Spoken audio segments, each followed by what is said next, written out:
Hello, everybody. This is Shirish Kulkarni, founder and CEO of Sroth Consultech.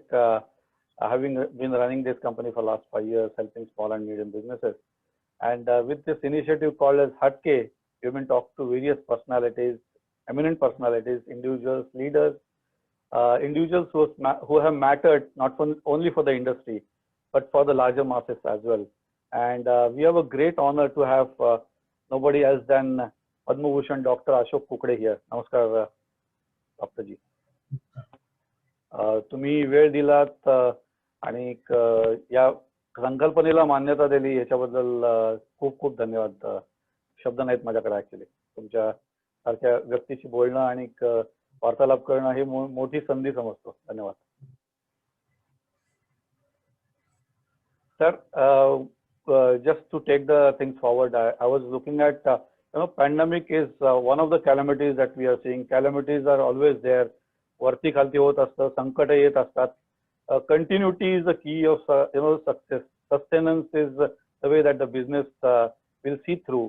आणि हे एक वर्ष जर आपण तग धरली तर नक्कीच पुढे आपल्याला काहीतरी दिसेल.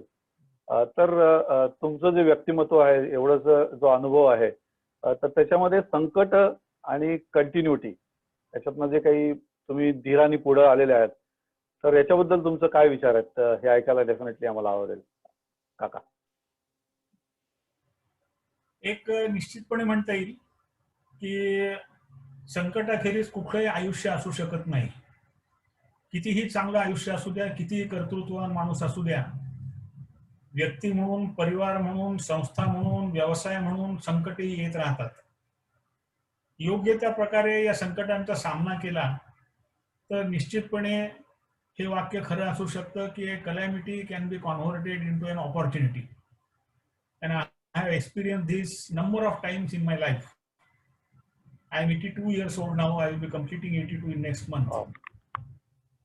So this has been experienced in various aspects. Just as in Corona, I have been preaching this. I have talked on Corona on number of occasions in number of meetings. I always said that this will be an opportunity for all of us. As a medical practitioner, opportunity for me.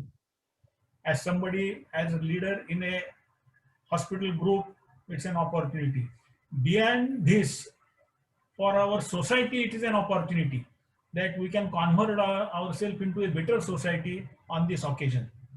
आणि हे प्रतिपादन मी करत राहिलेलो आहे. आयुष्यभर असा अनुभव मी घेतलेला आहे आणि अशा अनेक कलॅमिटीज किंवा संकटांचा मी नंतरच्या काळात उल्लेख करू शकेन.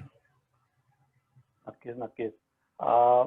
एक मी मागं वळून बघता बघता एक तुमच्या पुस्तकामध्ये कथा एक ध्येय साधनेची पुस्तक थोडंसं मी वाचत होतो आणि त्याच्यात एक विचार मांडलेला आहे की हे जे विवेकानंद हॉस्पिटलची जी संकल्पना उभी राहिली आहे त्याच्यामध्ये एक विरोधाभास सुरुवातीला मांडलेला आहे की इलनेस हा माइंडचा असतो, इलनेस हा हॉस्पिटलमध्ये असतो का इलनेस हा पेशंटमध्ये असतो का डॉक्टरमध्ये असतो. म्हणजे थोडं कॉन्ट्रोवर्शियल आहे. आपण नंतर एक आपल्याला सगळ्या गोष्टी चीप पण हव्यात, पण सगळ्या latest and state of the art पण हव्यात.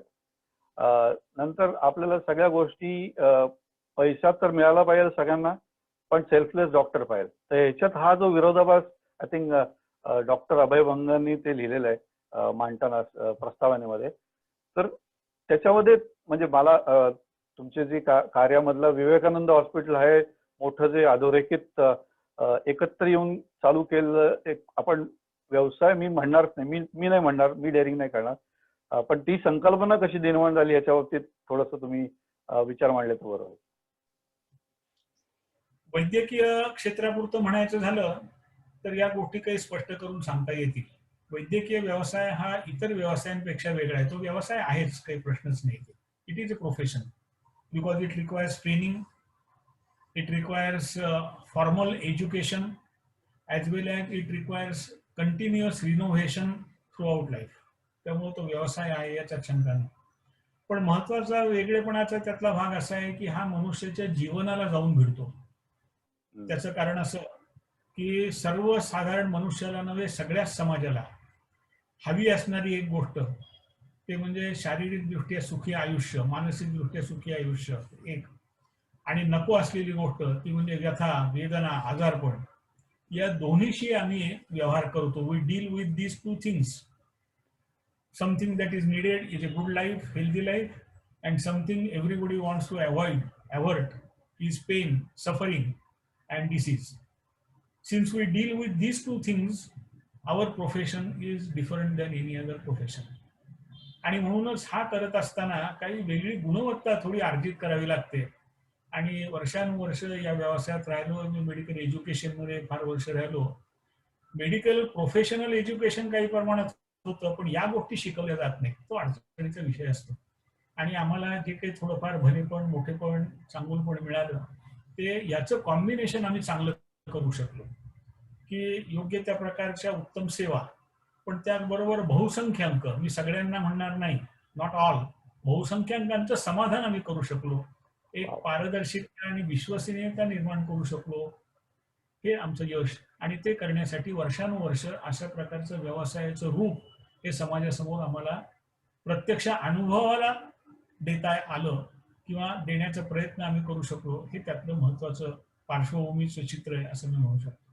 क्या बात आहे. पण मी असं विचारेन, 4 पार्टनर्स आणि तेव्हा त्या वेळेला कुठं ठिणगी पडली अशी की असं काहीतरी करावं? सगळे डॉक्टर आणि प्रथितयश पुण्यात स्थायिक झालेले, पुण्यासारख्या ठिकाणी, की बखळ पैसा म्हणला असतं तर त्याचा व्यवसायात रूपांतर करून मार्गाने जाऊ शकले असते, पण ती ठिणगी कुठं पडली की नाही हे करायला पाहिजे आपण? ती ठिणगी पडली अशासाठी की त्याला आवश्यक असणारी पार्श्वभूमी ही थोडीशी तयार होती. ते मी बालपणापासून संघाचा स्वयंसेवक आणि कार्यकर्ता राहिलेलो. त्यामुळं आपलं जीवन हे केवळ व्यक्तिगत जीवन असं असणार नाही, असा एक संस्कार लहानपणापासून होता. तो संस्कार अधिक घट्ट झाला होता आमच्या घरच्या वातावरणामुळे, माझ्या वडिलांच्यामुळे. माझे वडीलही प्रथितयश पुण्यातले फार ख्यातनाम डॉक्टर होते, पण त्यांनीही त्यांच्या व्यवसायाचं स्वरूप याच भावनेत नेहमी जोपासलं होतं. त्यांचा स्तर वेगळा होता, ते त्या काळात ते जनरल प्रॅक्टिशनर होते. याखेरीज मला मार्गदर्शक मिळाले डॉक्टर आप्पासाहेब पेंडसे, आणि त्याही पेक्षा हे प्रत्यक्ष अंमलात येण्यासाठी लोकांना थोडं आश्चर्य वाटेल सांगितलं तर मिशन हॉस्पिटलमध्ये मी केलेलं काम यांनी त्याच्यावरचा last straw on the hump of the camel असं वर्णन करता येईल, की त्यांनी उदाहरण दाखवलं आम्हाला मिशनरीज काय पद्धतीने काम करतात. मग आपल्या समाजासाठी आपण तितकं नाही पण त्या पद्धतीने काही करू शकू का, त्यांच्यातून आम्ही एकत्र यायचं 4 संघ संस्थांनी ठरवलं. ती ठिणगी म्हणा किंवा त्याला लागलेला कच्चा सगळा माल ठिणगी ज्वलनात रूपांतर करणारा, त्याच्या पाठीमागची भावना, लागणारं वारं, असं सगळं ते निवडून आलं. आणि ते ठिणगीचं रूपांतर एका अर्थाने म्हणता येईल की चांगल्या एखाद्या ऊर्जा देणाऱ्या प्रकल्पामध्ये होऊ शकतो. क्या बात आहे. आणि मग म्हणजे पर्सनल लेवलवरती अशा कुठल्या नवीन योजना, अर्थात कॉन्टॅक्ट असल्यावरती तर थोडंसं सोपं गेलं असेल असं मी म्हणणार नाही, पण निदान विचार माहिती असतात की अरे ही व्यक्ती कशा प्रकारे विचार करू शकते आणि काय कार्य करू शकते याचा अंदाज असतो. पण तरी पण अपोजिशन हे होतच, विचार त्याला विरोध हा होतोच, सगळ्या मार्गाने विरोध होतात. मग चार जण एकत्र येणं आणि एवढे वर्ष एकत्र राहणे आणि त्या मूळ मुद्द्याला धरून राहणे, की जी म्हणतात त्याला जी अम्बिलिकल कॉर्ड आहे, जी नाळ आहे या सगळ्या विषयाची, तर हे कसं काय शक्य झालं? कारण बिझनेसमध्ये ठीक आहे पैसा नाहीये, पण वेगळ्या प्रकारे तुमच्यावरती मोठ्या जबाबदाऱ्या आहेत. इनफॅक्ट पैसा हे एक साधन असतं, त्याच्यापेक्षा मोठं तुमचे शब्द आहेत, तुमचं वागणं आहे, जगातनं बघणारे लोक आहेत की अरे हे चालतात की नाही. तर असे काही चॅलेंजेस नाही आले का सुरुवातीला? आणि प्रचंड चॅलेंजेस आले, पण अनेक कारणांनी या सगळ्या आव्हानांना आम्ही तोंड देऊ शकलो प्रमुख मंडळी. आता आम्ही चौघांनी एकत्र काम सुरू केलं, त्यातले एक जण या जगातूनच गेले, त्यामुळे आमच्यात आता नाही, पण आम्ही उरलेले 3 जण आज 55 वर्षानंतर बरोबर आहोत कामामध्ये. प्रमाणात कमी जास्त झालं असेल, पण आम्ही अन्यत्र कुठेही गुंतलो नाही. याला कारण प्रमुखता एक संघकामाची पार्श्वभूमी, की जिथे संघटनेचा मंत्र आणि व्यवहार दोन्हीचा संस्कार होतो. आणि त्याचबरोबर वर्षानुवर्ष आम्ही एकमेकांना सांभाळत गेलो. किरकोळ मुद्दे, महत्वाचे मुद्दे, मतभिन्नतेचे वेगवेगळे स्तर हे आम्ही अनुभवले, परंतु त्याच्यातून मनभेद किंवा एकमेकांपासून बाजूला जाणं या अवस्थेपर्यंत आम्ही कधी गेलो नाही, मला सुद्धा आश्चर्य वाटतं. आणि किंबहुना आम्ही वाढत गेलो. चौघांनी सुरुवात केली, आज आम्ही 40 वेळा पूर्ण वेळ काम करणारे एकत्र आहोत, वेगवेगळ्या पद्धतीचे आहोत. त्यामुळे या 3 आधारावरती आम्ही एकत्र राहिलो. आणि मी पुन्हा एकदा म्हणू शकतो की मिशन हॉस्पिटलने आम्हाला एक चांगली इन्साईट दिली की काय पद्धतीने काम करावं सामूहिकरित्या, आणि समाजासाठी काम करत असताना पथ्य कोणची पाळावी. हे संघ संस्कार आणि मिशन हॉस्पिटलची इन्साईट या दोन्हीचाही निश्चित उपयोग झाला. क्या बात आहे. म्हणजे मी असं म्हणेन की बिझनेसमध्ये जसं वेगवेगळ्या इंडस्ट्री व्हर्टिकल मधनं बिझनेस बेस्ट प्रोसेसेस घेतल्या जातात, तसं उदाहरण मला दिसतंय की ठीक आहे, दुसरीकडनं आलेलं आहे, आपण ते चांगलं आहे तर घ्यायला काय हरकत नाहीये. ही जी you know to get it encapsulated and accepted in our context, सामावून घेण्याची जी अप्रोच आहे, तो मला असं वाटतं की वाखाणण्यासारखा आहे डेफिनेटली. अगदी बरोबर आहे. तर आपण थोडंसं आता वळूया की एक पेच प्रसंग तुमच्या जीवनातला कोणाच्याच येऊ नये, पण म्हणतात की कोर्टाची पायरी पण चढू नये, तसंच जेलमध्ये पण जाऊ नये. पण असं काहीतरी तुमच्या बरोबर झालं, राईट? तर ते कसं काय घडलं? तर ते घडलं राजकीय परिस्थितीमुळे, की ज्याचा माझा प्रत्यक्ष काही संबंध असण्याचं कारण नव्हतं. पण मी संघकामात होतो, कायमच्या संघाचा पदाधिकारी होतो आणि बाहेरच्या जगालाही माहिती होतं. त्यामुळे सुरुवातीच्या काळात आम्हाला काही विरोध सहन करावा लागला होता. पण आणीबाणी जाहीर झाली आणि त्यानंतर सर्व संघाच्या पदाधिकाऱ्यांना धरलं गेलं. त्याच्यात माझा क्रमांक लागला. मी त्यावेळेला जिल्हा पातळीवरचा कार्यकर्ता होतो, जिल्ह्याचा प्रमुख होतो संघाचा. त्यामुळे 4 जुलै 1975 संघबंदी झाली आणि 5 जुलैला मला अटक झाली आणि पुढचे 21 महिने मी तुरुंगात काढले. बापरे. बरं. स्थानबद्धावस्थेमध्ये. आता म्हणताना 21 महिने सांगतो, परंतु 20व्या महिन्यात माहिती नव्हतं की आपण पुढच्या महिन्यात सुटणार होतो. किंबहुना त्या महिन्यातही त्यावेळेचे गृहमंत्री जे होते त्यांनी जाहीर केलं होतं की आम्ही बाकीच्या सोबत पण संघ अजिबात कधी सोडणार नाही. तेव्हा आम्ही गमतीने जेलमध्ये म्हणायचो की आता जन्मभर इथेच राहतोय फॉर थ्रू धिस कॅलॅमिटी. त्या पद्धतीचा तो विषय झाला. मी त्या काळात जेलमध्ये खूप काम केलं बरं, खूप काम केलं. आम्ही राज्यबंदी पुष्कळ होतो, आम्ही 1200 मिसाबंदी होतो नाशिकच्या जेलमध्ये. 3 महिने पहिले फार खडतर गेले. 1200 याच्यामध्ये 800 संघवाले होते, संघ आणि परिवार संस्था, आणि 350-400 इतर संस्थांचे होते. 3 महिने पहिले फार खडतर गेले. परंतु जेलमध्ये एका अत्यंत गंभीर असलेल्या आजारी रुग्णाला वाचवण्यात माझी मदत झाली. त्या डॉक्टरनी घेतली आपण, आणि तिथून सगळं ब्रेकथ्रू झालं. पुढच्या उरलेल्या सगळ्या कालावधीत जेलच्या सगळ्या व्यवस्था वैद्यकीय हळूहळू माझ्या ताब्यात आल्या, आपोआप न मारता. आणि इतके वेगवेगळे कार्यक्रम उपक्रम आम्ही तिथे केले. म्हणजे पेशंटच्या दृष्टीने तर काम मी केलंच, त्यांनी माझे प्रांतभर संबंध निर्माण झाले, जेलर मंडळींशी आत्मीयतेचे संबंध निर्माण झाले. त्याच्यातून पुढे त्या ठिकाणी ब्लड ट्रान्सफ्युजन सर्व्हिसेस नव्हे तर ब्लड डोनेशन कॅम्प जेलमध्ये मी घेतली. त्यामुळं तो एक संस्कार वर्ग, अभ्यास वर्गच तयार झाला आमचा. आम्ही जवळपास 40 डॉक्टर होतो वेगवेगळ्या विचारधारांचे. आम्ही वैद्यकीय बैठकी चालू केल्या तिथे, आणि दर आठवड्याला 2 वेळेला वैद्यकीय विषयांच्या चर्चा. त्यामुळं कशा पद्धतीने हे कॉन्व्हर्ट होऊ शकतं, आणि त्याखेरीज आपल्या विचारधारेशी जुळवून घेणं, त्याच्यासाठी आवश्यक ती मानसिकता तयार करणं, शारीरिक दृष्टीने उत्तम. म्हणजे मी 2.5 तास व्यायाम करत असे, मला त्याचा इतका उपयोग झालाय. मोकळा वेळ होता, 2.5 तास रोजचा व्यायाम. माझं शरीर 82व्या वर्षात ठणठणीत आहे. Probably that has contributed. असं मल्टीफेरस त्याच्यातून उपलब्धी झाल्या. आणि जे संपर्क झाले ना त्या काळात विविध लोकांचे, फार छान. म्हणजे मोहन दारियांसारखा समाजवादी, निहाल अहमद सारखा वेगळा समाजवादी, काही मुस्लिम लीगची माणसं जन्मभराची मित्र झाली त्या काळात. त्यामुळं असं आपली विचारशक्ती आणि व्यवहाराची पद्धती ही जर चांगली जोपासली तर हे सत्य होऊ शकतं की calamity converted into an opportunity. Amazing. त्यामुळे त्या काळात त्रास झाला, मानसिक झाला, आर्थिक झाला, शारीरिक काही प्रमाणात झाला. पण नंतर आल्यावर आमची गती इतकी पुढे वाढली आणि बाळासाहेब देवरस त्यावेळेला सांगायचे की याच्यातून this is a battle of nerves. जो जिंकेल ना तो 10 वर्ष पुढे जाणार आणि आपण 10 वर्ष पुढे जाणार आहोत. ते बाळासाहेब देवरस आम्हाला सांगत असत. ते जेलमध्ये होतं आणि ते प्रत्यक्षात मला व्यवसायातही अनुभवाला आलं.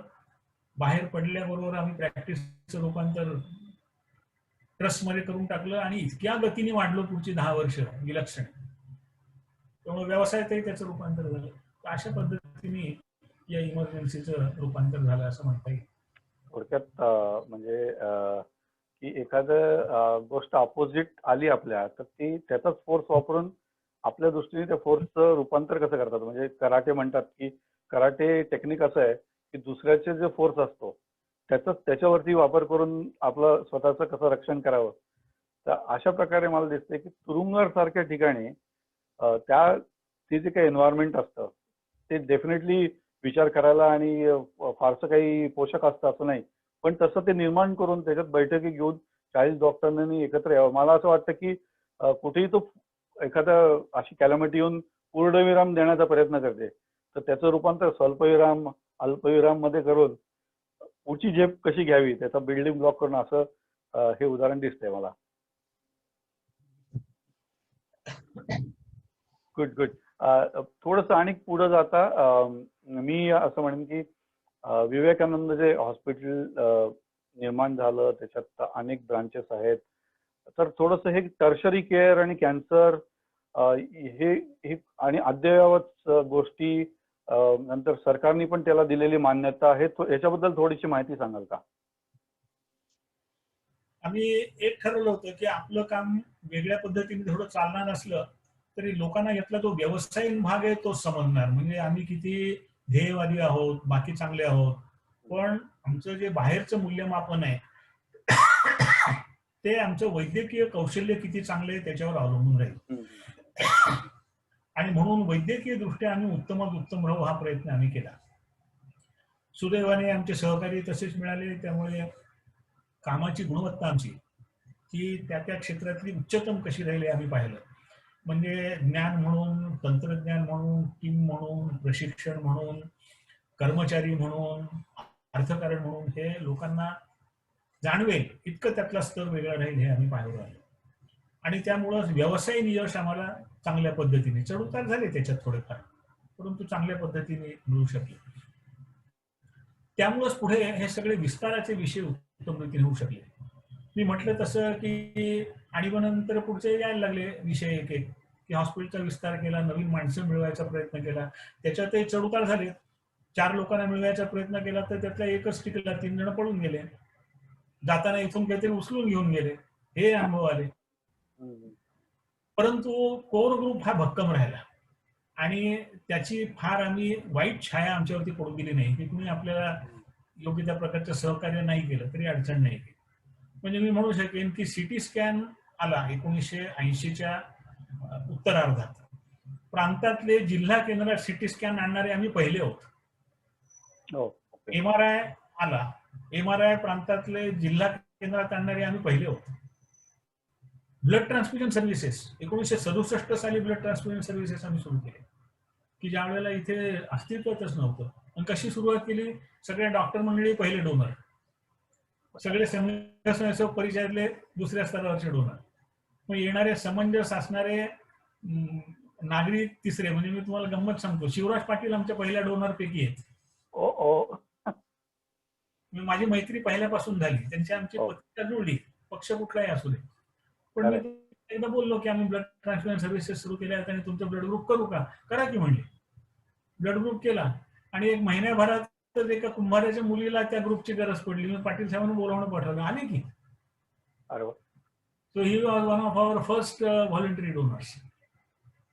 त्यामुळे अशा मार्गातून आम्ही वाढत गेलो आणि त्यामुळे एक विश्वसनीयता उत्पन्न झाली. आणि तुम्ही त्या टर्शरी केअर कॅन्सर सेंटरचा उल्लेख केला, ते सुद्धा त्याची छोटीशी कथा सांगतो की आलेली आव्हानं घ्यायची कशी. साधारणपणे 12 वर्षापूर्वी टाटा हॉस्पिटलचे प्रमुख डॉक्टर बडवे लातूरला काही कार्यक्रमासाठी आले होते. असं कुणी आलं की आमच्याकडे बैठक व्हायचीच. आमची बैठक झाली. मला म्हणले तुमचं काम चांगलं आहे, आम्ही तुम्हाला रेडिएशनचं कोबाल्ट युनिट भेट म्हणून देतो, म्हणजे हत्ती भेट म्हणून देतो, त्याचं पालन कराल का तुम्ही? तर आम्ही तिघांनी पटकन हो म्हणून टाकलं. डॉक्टर बराडे आमचे जन्मभराचे सहकारी, मी आणि आमच्या सौ, करायचं आपल्याला. आणि त्यांनी आणून दिला की हत्ती 2 कोटी रुपयाचा आणि उभा करायचा. आता ते उभं करायला मला वाटलं 1-2 कोटी लागतील, पण 4 कोटी लागले. आली ताणाताणीची स्थिती, पण केलं चालू. लक्षात आलं की याची गरज आहे प्रचंड. मग नुसतं कोबाटवरती कसं चालेल, पुढे जाऊ आणखी. इकडं आर्थिक ओढाताण चालतच होती, पण म्हटलं नाही, आपण पुढे गेलं पाहिजे. मग आणखीन 5-10 लोक जमवले आणि लिनियर ऍक्सिलेटर म्हणून मशीन लावलं.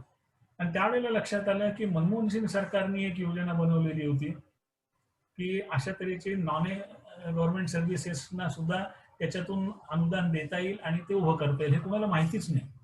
ओके. मग ते वाचून आम्ही अर्ज केला. शासनातले लोक ऐकेच ना, ते म्हणजे असं देता येत नाही. म्हणजे तुम्ही वाचा. पाठपुरावा केला आणि शासनाच्या अधिकाऱ्यांना पटवून देत हळूहळू केंद्रापर्यंत पटवून दिलं. केंद्राच्या अधिकाऱ्यांनी पाहिलं आणि आपल्याला टर्शियरी केअर कॅन्सर सेंटर मंजूर झालं. त्यामुळे आम्हाला 2 वर्षापूर्वी 25 कोटी रुपयाची ग्रँट मिळाली.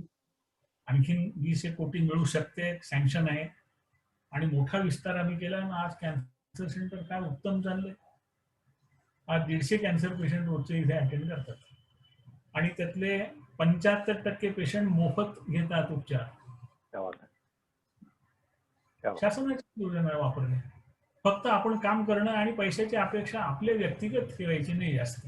पोटापुरतं मिळतं, पोट भरून मिळतं, तेवढी मर्यादा ठेवायची की आपलं आयुष्य सुखाचं जातंय, एवढं द्रव्य आपल्याला मिळतं, त्याच्यापेक्षा हाव करायची नाही. आता त्याचे काही चांगले परिणाम झाले, पण काही दुष्परिणाम झाले की काही माणसं सोडून गेली त्यामुळे की आम्हाला नाही जमत. ठीक आहे, पण असेही मिळाले की चालेल आम्हाला, आम्ही ह्याच्यात काम करू. तर ते टर्शियरी केअर कॅन्सर सेंटर आणि त्यामुळं त्याच्यातून लोकांच्या पर्यंत जाऊन पोहोचणं आणि मुख्यतः कॅन्सर सारख्या गंभीर आजारात समाजातल्या 3ऱ्या आणि 4थ्या स्तराला उपचार उत्तम उपलब्ध करून देणं, ह्यात आम्ही यशस्वी झालो टीम म्हणून. आणि गंमत म्हणजे लातूर सारख्या ठिकाणी, मी कमी जास्त म्हणत नाही, पण अशा रिमोट ठिकाणी ज्या ठिकाणी ही सेवा अवेलेबल नाहीये, अशा ठिकाणी ती एक तर मनात आणणं, एक तर समोर आलेल्या संधीला हो म्हणणं, आणि मग ते सस्टेन करणं की ज्यावेळेला कॅश फ्लो नसतो, पैसे लागत असतात, मदत पाठबळ लागत असतं. पण मग तो आता मी तुमच्या पुस्तकाचं नाव वाचतो की कथा एक ध्येय साधण्याची. तर हे ध्येयवाद हा पहिल्यापासून लहानपणीपासून रुजलेला आहे का? असं कधी कधी ते येतं की नाही हे असायला पाहिजे, हे असायला पाहिजे ध्येय?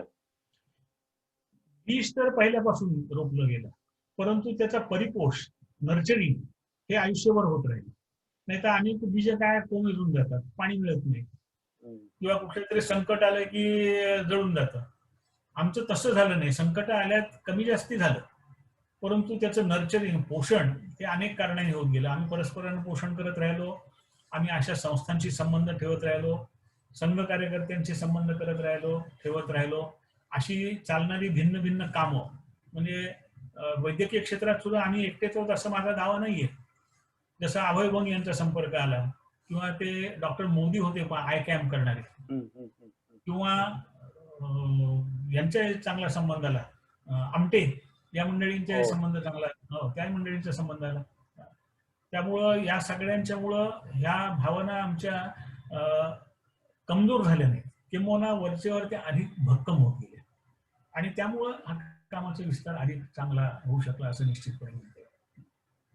मला असं वाटतं की म्हणजे ध्येय ही तुम्ही तर मोठा त्याचा आलेख मोठा तयार केलेला आहे, पण कुठल्याही छोट्या एंटरप्रेनरसाठी, बिझनेस करणाऱ्यासाठी किंवा प्रोफेशन मध्ये असणाऱ्यासाठी सुद्धा ध्येय असणं आणि ते त्याचा पाठपुरावा करणं आणि त्याला पोषण करणं, तुम्ही जे म्हणलं त्याप्रमाणे आयदर स्वतः करणं हे सगळ्यात सुरुवात महत्वाची असते. स्वतःवरती विश्वास नसेल तर ते आपण एक सेकंड मध्ये सोडून देऊ शकतो, पण ते कंटिन्यू करून ते कुठल्या तरी दिशेने नेत जाणं, आणि ती दिशा फक्त success is not only in the form of money, हे अतिशय क्लिअर होते तुमच्या वाटचालीमधनं, तर नक्कीच क्लिअर होते.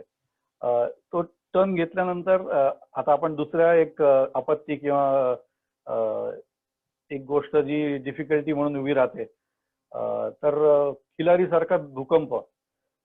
तर सगळंच हल्लं. भूकंपाने बरीच हानी झाली. पण मग परत तुम्हाला तुमच्या मनाची उभारी कशी काय तुम्ही आणू शकला? की बघितलं तर हॉस्पिटल हलतंय. मी वर्णन वाचत होतो आणि म्हणजे वाचता वाचता सुद्धा आपल्याला भीती वाटते. तर तरी पण कणखरपणे तुम्ही कसं काय उभं राहू शकलात त्या सिच्युएशन मध्ये आणि त्यांच्या? खरंच आहे की त्या काळामध्ये नुकसान तर प्रचंड झालं होतं. त्या एका क्षणात 9,000 लोक मरण पावले बा. 9,000 लोक मरण पावले. पण तोपर्यंत काय आम्ही चांगले प्रस्थापित झालो होतो. गमतीची गोष्ट अशी की त्यावेळेला माझ्याकडे संघाच्या प्रांताचं सेवा क्षेत्राचं काम होतं. अगदी योगायोग. जनकल्याण समिती म्हणून संघाची जी चालते त्याचं मी प्रांताचं प्रमुख होतो. किल्लारी लातूर पासून जवळ, त्यामुळे भूकंप झाल्याचं पहाटे समजल्यावर लक्षात आलं की आपल्याकडे येणार. किंवा इंट्युशन त्याचं झालं. आणि त्याची कथा सांगतो तुम्हाला छान फार, की आपण मानसिकदृष्ट्या एखाद्या गोष्टीशी जोडलेलो असलो तर कसं आपोआप होतं. तर पहाटे 4ला भूकंप झाला. 5:15ला मी, माझे सहकारी डॉक्टर भराडिया, डॉक्टर देवधर, आम्ही हॉस्पिटलच्या आवारात उभे होतो. आणि भराडिया एकदम म्हणले, अरे किल्लारीला काहीतरी भयंकर झालेलं असणार, कारण तिथे गेल्या वर्षीपासून धक्के बसत होते. चला ताबडतोब किल्लारीला चला. Nobody knew anything. हो. He got an intuition. So our vehicle reached Killari first, even before the collector or SP reached there. हे इंट्युशन आलं. आणि मग आम्ही तयारी केली की आपल्या इथे जास्तीत जास्त येणार. सकाळी काही निरोप यायच्या जाहीर करून टाकलं की रोजची कामं suspended. We convert our self into rescue and rehabilitation centre for earthquake. आणि मग 1-2 तासांनी असे ट्रक भरभरून पेशंट यायला लागले. म्हणजे एखाद्या बटाट्याच्या पोत्यातून बटाटे ओतावे तसे ते ट्रॅक्टरची ट्रॉली पेशंट आणून ओतत होती आमच्याकडे. and that continued for days together. And we decided that we can suspend all other activities. आणि त्याचे काय विलक्षण परिणाम झाले की त्याच्यातून हॉस्पिटलला ते एक अनुभव झाला. सेवा म्हणून जे करायला निघालो होतो ते करायची उत्तम संधी मिळाली. वाईड एक्सपोजर, वैद्यकीय दृष्टीने अनेक एक्सपान्शन आमची झाली. एक पूर्णपणे वेगळं ऍक्सिडेंट हॉस्पिटल आम्ही उभं केलं. त्याच्यानंतर विदेशात नाव झालं. कोणाला माहिती होतं विदेशात नाव होणार आहे? ते त्यासाठी केलं नव्हतं, आपोआप झालं. अनेक पुरस्कार मिळाले. अन्य प्रांतांकडून पुरस्कार आले. म्हणजे मला गंमत वाटली की पंजाब शासनाकडून काही मदत आली, ती ऑफिशियली विवेकानंद हॉस्पिटलकडे आली. ते काँग्रेसचं शासन. ऑफिशियली विवेकानंद हॉस्पिटलच्या नावाने ट्रक भरभरून आले. ते कोणाच्या स्वप्नात होतं? तर इतका काही त्याच्यातून विलक्षण अनुभव गाठीशी आला. त्याच्यातून हॉस्पिटलच्या कामाच्या एक्सपान्शन्स वेगवेगळ्या झाल्या. शिक्षण क्षेत्रातले झाले. एक प्रचंड मोठं निवासी विद्यालय आम्ही इथे उभं केलं. त्याच्यातून त्या क्षेत्रात आम्ही 4 छोटी हॉस्पिटल बांधली, सब सेंटर्स 4 ठिकाणी. मग कुणी मुंबईच्या लायन क्लबनी मदत दिली, कुठे त्या यांच्या अन्य कोणी वेगवेगळ्या ठिकाणाहून मदत आल्या, कोणी मर्चंट्स असोसिएशनने 4 हॉस्पिटल आम्ही बांधले. उत्तम चालवली ती अनेक वर्ष. तर हे सगळे विषय जे झाले संपर्काचे, म्हणजे आपल्याला तर तो अनुभव मिळाला. संघटन बळकट झालं, व्यावसायिक गुणवत्ता वाढली आणि समाजाला एक परमनंट काहीतरी देऊ शकतो, मल्टीपर्पज. आता त्याच्यात जर झोपून दिलं नसतं तर काहीच घडलं नसतं. मला एक त्या सिच्युएशनकडे बघण्याचं एक अशी न्यूट्रल थर्ड पर्सन व्ह्यू तुम्ही जो मांडताय, तेवढीच गंभीरपणा आहे, तेवढंच मृदू विचार आहेत, तेवढेच फर्म आयडियाज आहेत. Hats off. म्हणजे अशा प्रकारे त्याच्यातनं जाऊन, म्हणजे संकट होतं ते मोठं संकट. अजून पण मी वाचताना मी सकाळी हल्लो, जेव्हा ते पुस्तक बघत होतो, की एवढं जर मोठं इम्पॅक्ट झालं असेल पण त्याच्यातनं चांगलं कसं निर्माण होऊ शकतं आपण जर फिरवून बघितलं तर. आणि तेच पुढे घेऊन जायचं, कारण कटुता, वाईट गोष्टी तर तिथंच सोडायला पाहिजे आपल्याला. कटू अनुभव तर येतात प्रत्येक ठिकाणी थोडेफार, परंतु खूप चांगले अनुभव येऊ शकतात आणि ते आपल्याला जन्मभर प्रेरणा देतात आणि काही ना काही परतावा देत राहतात. Returns, they give us tremendous returns. आणि they are not necessary monetary, किंवा they are far more important than monetary returns. Tremendous satisfaction, tremendous gratitude. Tremendous recognition.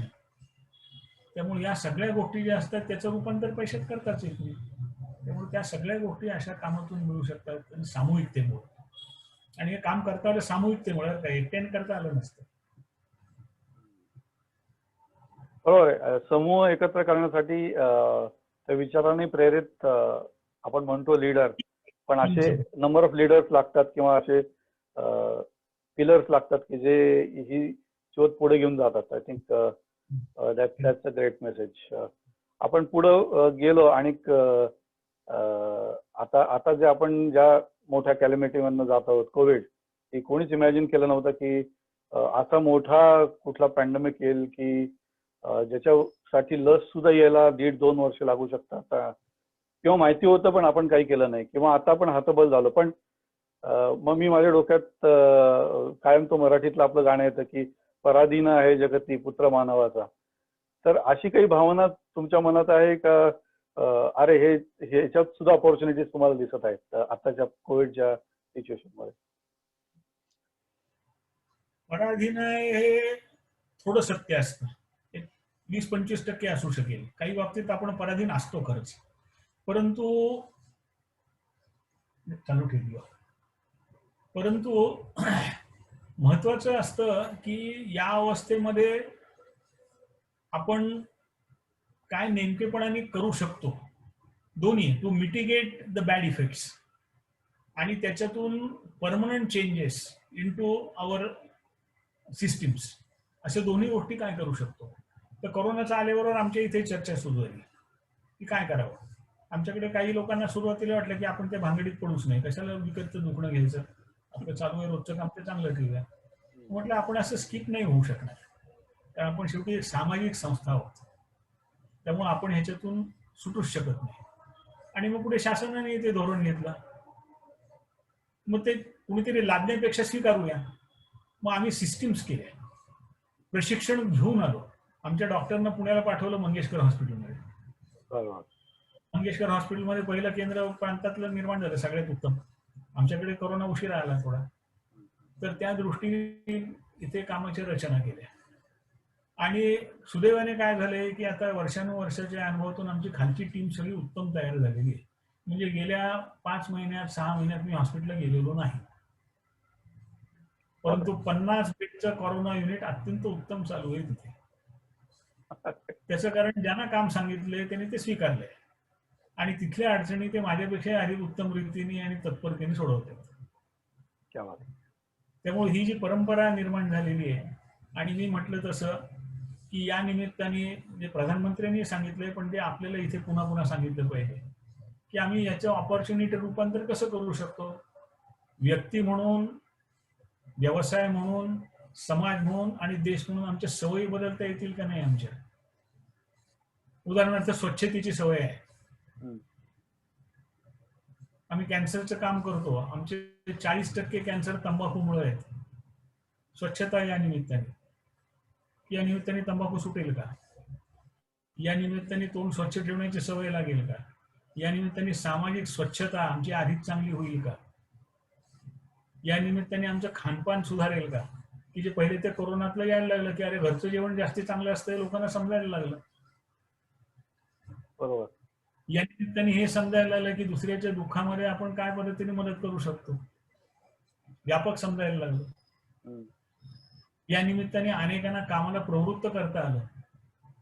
या कोरोनासाठीच्या देणग्या आमच्याकडे मोठ्या प्रमाणावरती आल्या का लोकांना जाणवलं की अरे इथे पाहिजे काही ना काहीतरी.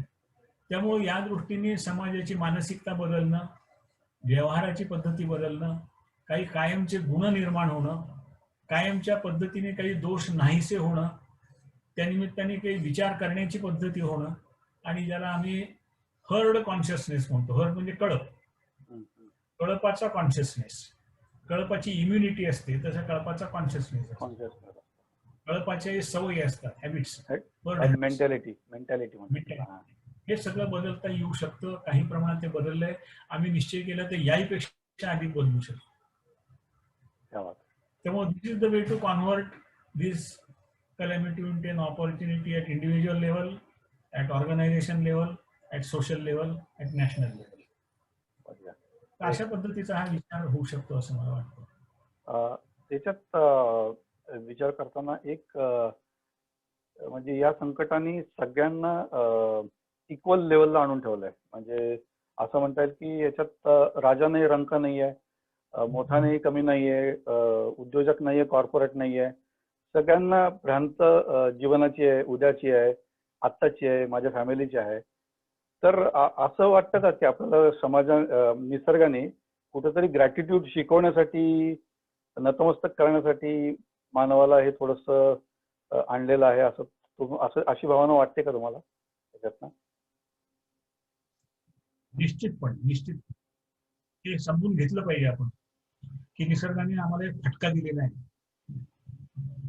की जो फटका समजून घेऊन आमच्या वागण्यात त्या गोष्टींनी व्यक्ती म्हणून, समाज म्हणून कसं सुधारता येईल हे निश्चितपणे आम्हाला धडा दिलेला आहे.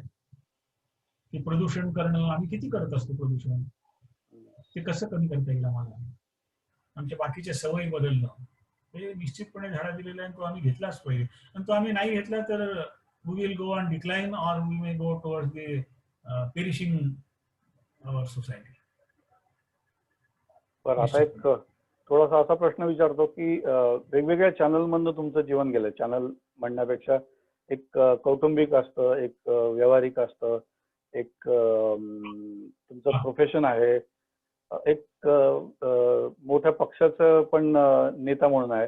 पण हे सगळ्या गोष्टींवर पाऊल ठेवून कशी काय कसरत जमते? म्हणजे ते कसं काय गुपित आहे या गोष्टीचं, की सगळा बॅलन्स, डेलिकेट बॅलन्स आहे. काही काही ठिकाणी स्लिपरी असतं, काही काही ठिकाणी अवघड असतं ते. तर ते कसं काय साध्य कसं काय होतं तुमच्याकडनं काका?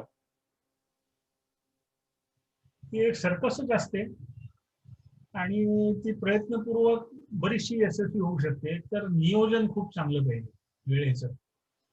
दुसरं, परिश्रमाला पर्याय नाही. त्यामुळं आपल्या वेळेचा अधिकाधिक चांगला उपयोग. आणि तिसरी गोष्ट अशी की एक आशावादी चांगली मानसिकता, की कुठल्याही परिस्थितीत आपल्याला तगता येऊ शकतं आणि येतो आपण. हे 3 गोष्टी ज्या असतील, की उत्तम रीतीचं नियोजन, परिश्रमामध्ये कमी पडायचं नाही अजिबात कुठे, आणि तिसरं आशावाद, ऑप्टिमिझम. या 3 आधारावरती हे होऊ शकतं असं मला वाटतं. कमी अधिकपणा होतो केव्हा तरी, सगळ्या गोष्टी सगळ्याच वेळेला सगळ्या आपल्या पाहिजे तशा होतात असं नाही. पण तरी सुद्धा by and large you can achieve a good success out of these 3 aspects of our life. Brilliant. Actually हे जे आस्पेक्ट आहेत, planning, working hard and optimism, are actually essence for any business. म्हणजे आता जे small and medium businesses focus आपण बोलत होतो, की कुठल्याही बिझनेससाठी unless you plan well, you time it well, त्याच्यासाठी लागणारं हार्डवर्क तुम्ही केलं आणि त्याला जोड असेल की तुमच्याकडे पॉझिटिव्हिटी आहे, आशावाद आहे की yes this is going to turn around, there will be my day, असा आपण विचार केला तर नक्की त्याच्यामधनं चांगला मेसेज येऊ शकतो असं मी समजून घेऊ शकतो. आता थोडंसं पुढं बघता, काका असं वाटतं का तुम्हाला, मागं वळून बघता आणि आता पुढे बघता, की अरे ह्या गोष्टी करायच्या अजून राहिल्यात किंवा ह्या झाल्यात पण हे मला नक्की करायचं आहे, असं काही तुमच्याकडे अजून तुम्हाला जे तुमच्यातली एनर्जी मल्टिप्लाय करतं आणि सकाळी उठून वाटलं की येस हे करायचं राहिलंय, हे मात्र करायला पाहिजे, असं काही आहे का? व्यक्तिगत म्हणून मला आता तसं फारसं वाटत नाही. त्याचं कारण I am at the fag end of my life. परंतु समोर येणारे प्रश्न टाळावेत किंवा त्याच्यापासून पळून जावं असंही वाटत नाही. तेव्हा आलं काही तर I am prepare to think about it and try and find a solution. सुदैवाने आजूबाजूचं वातावरण, सहकारी, परिवार, कुटुंब हे या सगळ्याशी सुसंगत राहिले. त्यामुळे याच्यामध्ये कुठे आत्ता अमुक एक आपण करायलाच पाहिजे असं वाटत नाही. पण एक वाटतं की विशेषतः मूलभूत माझ्यावरती संस्कार तो संघाचा आहे. त्यामुळे संघाला जे समाज जीवन आणि राष्ट्र जीवन अपेक्षित आहे ते नजीकच्या भविष्य काळात अस्तित्वात आलंच पाहिजे असं वाटतं. आणि ते आता डोळ्यासमोर येऊ शकतं अशी चिन्ह दिसतात. त्याच्यात काही अडचणी आहेतच, काही आधीच्या अडचणी आहेत, काही नव्याने येत आहेत. परंतु तरी सुद्धा तो एक आशावाद वाटतो की आपण सगळेजण मिळून या सर्वांना तोंड देऊ शकू आणि जसं समाज जीवन राष्ट्र जीवन आपल्या कल्पनेत आहे तसं आज ना उद्या इथे 5-25 वर्षात उभं राहू शकेल. मग ते सावरकरांचं स्वप्न असेल, एपीजे अब्दुल कलामांचं असेल किंवा आता मोदींचं असेल, तेच डोळ्यासमोर दिसतं. बाकी व्यक्तिगत पारिवारिक काही कुठल्याही आकांक्षा शिल्लक आहेत अशी स्थिती नाही व्यवसायानुसार. एक म्हणता येईल की म्हणजे तुमचं मी जस्ट ऑब्झर्व करत होतो की एक कठोर व्यक्तिमत्व, कठोर निर्णय घेऊ शकतात, कणखरपणे विचार मांडू शकणार, तेवढंच मृदूपणे त्याची मांडणी करणं आणि clarity of thought. I think आपल्याला आज असं व्यक्तिमत्व आपल्याला भेटीस लाभलं. त्यांनी वेळ दिला आपल्याला की ज्याच्यामध्ये डॉक्टरकीचा व्यवसाय जरी म्हणला आपण तरी तो कुठल्या वेगळ्या प्रकारे मांडता येतो. त्याच्यातली जे काही कसरती असतात जीवनामध्ये, त्याच्यात जे काही पॅन्डेमिक्स येतात, त्याचे जे काही संकट येतात, त्याच्यामध्ये त्यांना कसं समोर कसं जावं आणि त्याच्यातनं सगळे पॉझिटिव्ह मिनिंग्स कसे घेऊन यावे. आणि 3 महत्वाच्या गोष्टी ज्या आपल्याला लागतात की planning, positivity, optimism and hard work. हा असं मला वाटतं की तुमच्याकडनं मेसेज आहे. काका, तुमच्यासारख्या व्यक्तीबद्दल बरोबर बोलता आलं याच्यामध्येच मी नतमस्तक आहे. तर तुमचा काही अनेक मेसेज असं तुम्हाला काही द्यायचं आहे का की जी आता समाजामध्ये थोडीशी असं म्हणता येईल की सगळं थांबलंय असं वाटतं. हा, करोना अजून जातोय, त्याच्यात थोडीशी चलती येते, पण तुमचं काही असं मेसेज आहे का सगळ्यांसाठी?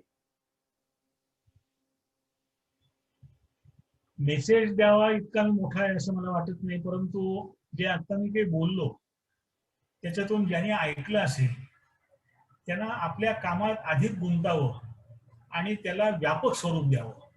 म्हणजे विशेषतः मगाशी आपण जो ध्येय हा शब्द वापरला त्यावेळेला मी मनात विचार करत होतो की ध्येय म्हणजे काय, तर व्यक्तिगत हितसंबंधाची कक्षा ही मोठी करणं.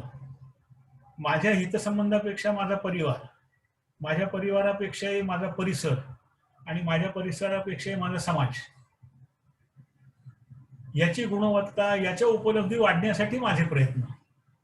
म्हणजे मग खालपासून वरपर्यंत सगळ्यामध्ये या उपलब्धी येत राहतात असं मला वाटतं. म्हणजे हितसंबंध हे माझ्यापेक्षा व्यापक हितसंबंधात मी गुंततो की तो ध्येयवान झाला असं मी समजतो. आणि मला असं वाटतं की व्यापक हितसंबंध ज्या वेळेला सुदृढ होतात त्यावेळेला आपोआप माझंही भलं होत असतं. त्यामुळं व्यक्तिगत कुठल्या तरी लाभ हानी याच्यात गुंतून न पडता आपलं हा परिसर खूप मोठा केला तर आपोआप आपल्यालाही त्याचं योग्य त्या प्रकारचं जे काही मिळायचं असतं रिटर्न किंवा उपलब्धी ते मिळत राहतं. आणि ती दृष्टी ठेवावी. परिश्रमाला पर्याय नाही आणि परिश्रमाने माणसाचं कधीही बिघडतं असं मला वाटत नाही. त्यामुळे अधिकाधिक परिश्रम करावेत, लोकांसाठी करावेत, ते आपोआप आपल्यासाठी होत राहतात, त्याचे रिटर्न्स आपल्यालाच मिळत राहतात. त्यामुळे मी लोकांसाठी करतो, माझं काय हा विचार मनात येऊ न देता काम करणं, कष्ट करत राहणं, आणि that is the best way of thinking and executing into life for best of the satisfaction at the end of your career. Amazing, amazing. म्हणजे हा विचार नक्कीच मला सुद्धा प्रेरणा देणार आहे की देणाऱ्याने देत जावे. मला ती कविता आठवते की देणाऱ्याने देत जावे, घेणाऱ्याने घेत जावे, घेता घेता एक दिवस देणाऱ्याचे हात घ्यावे. म्हणजे ती भावना की आपल्याला दुसऱ्यासाठी करता येते, या समाजासाठी करता येते. आणि ते छान तुम्ही मांडलं की स्वतःची फॅमिली, त्याचा परिवार, स्वतःच परिवार, परिसर आणि समाज, हे जर आपण विचार मोठा ठेवला, म्हणजे कुठलाही बिझनेस असेल, कुठलंही इनिशिएटिव्ह असेल, तेवढं जर मोठं व्यापक स्वरूप ठेवलं तर आपला गरजा तर भागतातच, पण त्याच्यात जे काही मिळतं ते खूप मोठं मिळतं.